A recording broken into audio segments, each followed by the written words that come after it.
আপনার কি কখনো এমন মনে হয়েছে যে আপনি যা দেখছেন তা আসলে সত্য নয়? মাঝে মাঝে কি মনে হয় এই পৃথিবী, এই আকাশ, এমনকি আপনার প্রতিদিনের জীবন সবই একটি সাজানো নাটক? 1999 সালে দ্য ম্যাট্রিক্স সিনেমাটি আমাদের শিখিয়েছিল বাস্তবতা আসলে একটি কম্পিউটার প্রোগ্রাম হতে পারে।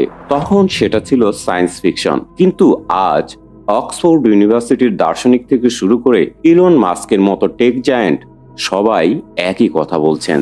তারা বলছেন এমন প্রবল সম্ভাবনা আছে যে আমরা রক্ত মাংসের মানুষ নই, বরং আমরা অত্যন্ত উন্নত কোনো সভ্যতার সুপার কম্পিউটারে চলা একটি কোড বা ক্যারেক্টার। এটি বলা হয় সিমুলেশন হাইপোথিসিস। আজকের ভিডিওতে আমরা জানবো বিজ্ঞান কেন এমন অদ্ভুত দাবি করছে, আর যদি আমরা সিমুলেশনেই থাকি তবে সেই প্লেয়ার বা রিমোট কন্ট্রোল কার হাতে। ব্যাপারটা একটু সহজ করে ভাবা যাক। 40 বছর আগে আমাদের কাছে ভিডিও গেম বলতে ছিল পং, দুটো সাদা দাগ আর একটি নড়বড়ে বল। আর আজ আমাদের কাছে আছে ফটোরিয়ালিস্টিক 3D গেম, যেখানে আলো, ছায়া এবং মানুষের এক্সপ্রেশন বাস্তবের মতোই দেখায়। শীঘ্রই আমরা ভার্চুয়াল রিয়েলিটি বা মেটাভার্সে প্রবেশ করছি।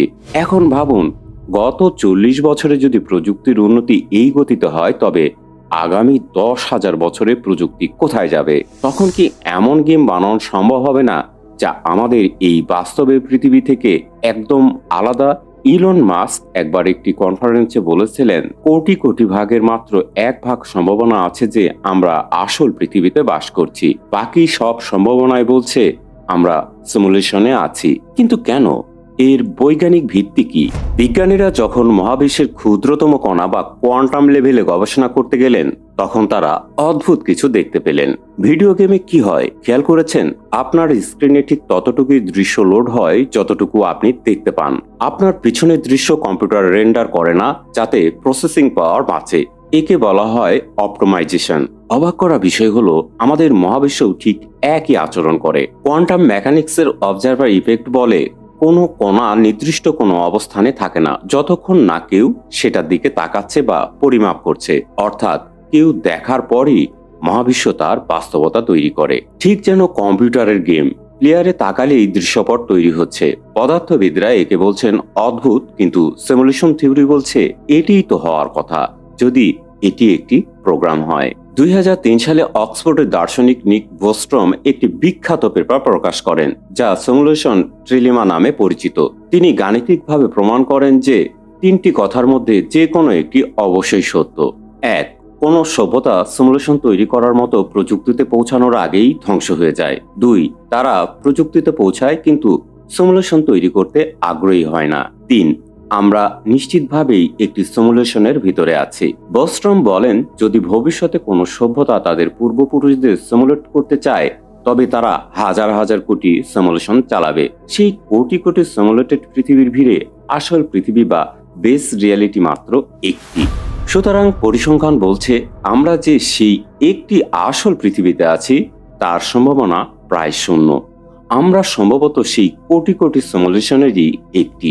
কম্পিউটার স্ক্রিনের দিকে তাকালে আপনি ছবি দেখেন, কিন্তু খুব কাছে গিয়ে দেখলে দেখবেন ছোট ছোট চারকোনা পিক্সেল। মহাবিশ্বে কি পিক্সেল আছে? বিজ্ঞানে একে বলা হয় প্লাঙ্ক লেন্থ। এটি মহাবিশ্বের ক্ষুদ্রতম একক।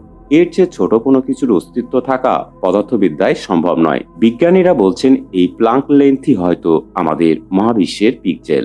যদি তাই হয়, তবে মহাবিশ্বের সবকিছুই, আমি, আপনি, নক্ষত্র, গ্যালাক্সি, সবই আসলে ডাটা বা তথ্যের সমষ্টি। গণিতবিদরা দেখেছেন প্রকৃতির সব নিয়মই আসলে গাণিতিক কোড। গোল্ডেন রেশিও থেকে ফিবোনাচি সিরিজ, সবকিছুই যেন কোনো দক্ষ প্রোগ্রামারের লেখা সুশৃঙ্খল অ্যালগরিদম।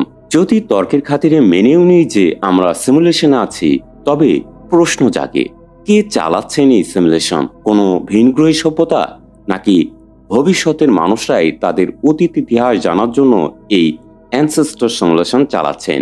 নাকি যাকে আমরা ঈশ্বর বলি তিনি আসলে এই মহান প্রোগ্রামার? তবে এখানে একটি সুন্দর দার্শনিক দিক আছে। আপনি সিমুলেশনে থাকুন আর বাস্তবে, আপনার অনুভূতি, আপনার হাসি, কান্না, ভালোবাসা এবং যন্ত্রণা, এগুলো আপনার কাছে শতভাগ সত্য। হয়তো এই অজানাকে না জানার মধ্যেই জীবনের আসল সৌন্দর্য লুকিয়ে আছে। প্লেটো থেকে আইনস্টাইন সবাই সত্যের খোঁজ করেছেন। বিজ্ঞান আজ বলছে বাস্তবতা হয়তো কোড, আর ধর্ম বলছে মায়া। শব্দ আলাদা কিন্তু ইঙ্গিত কি একই দিকে নয়? আপনার কি মনে হয় আকাশের দিকে তাকালে কি মনে হয় কেউ আপনাকে দেখছে, নাকি সবটাই প্রোগ্রাম করা? আপনার মতামত কমেন্টে জানান। মহাকাশের এই অনন্ত যাত্রায় আপনি যদি সঙ্গী হতে চান তবে আমাদের চ্যানেলটি সাবস্ক্রাইব করে বেল আইকনে ক্লিক করতে ভুলবেন না। দেখা হবে আগামী ভিডিওতে নতুন কোনো অজানা তথ্যের সাথে। ততক্ষণ পর্যন্ত আকাশের দিকে তাকিয়ে স্বপ্ন দেখতে থাকুন।